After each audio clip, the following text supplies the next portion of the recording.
السلام علیکم ناظرین، میں ہوں آپ کی میزبان Bushra and welcome to the history and اسلام۔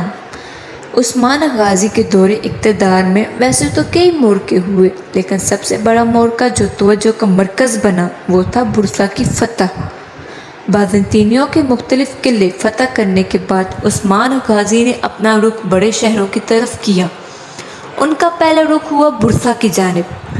برسا بازنطینیوں کا ایک مشہور شہر ہونے کے ساتھ ساتھ کافی معاملات میں خود کفیل بھی تھا، جس کی وجہ سے اسے فتح کرنا کوئی آسان کام نہیں تھا۔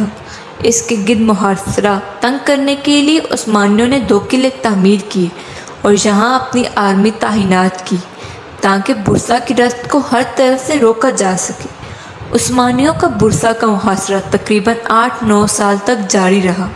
اس محاصرے کی قیادت عثمان غازی کی بجائے اورحان کر رہا تھا۔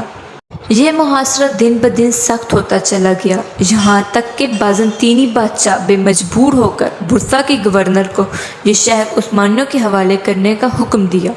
یوں 6 اپریل 1326 کو عثمان غازی کا بیٹا اورحان فاتح کی حیثیت سے برسا میں داخل ہوئی۔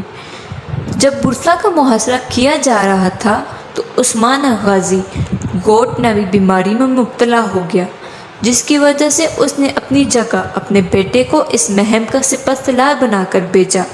اس بیماری کی تاب نہ لاتے ہوئے عثمان غازی 1326 کو یہیں اسی دنیا فانی سے کوچ کر گئے، جس کی تاریخ وفات مختلف مقامات پر مختلف بتائی جاتی ہے۔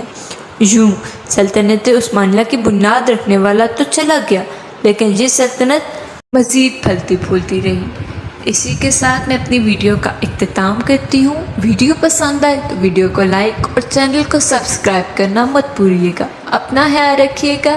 فی امان اللہ۔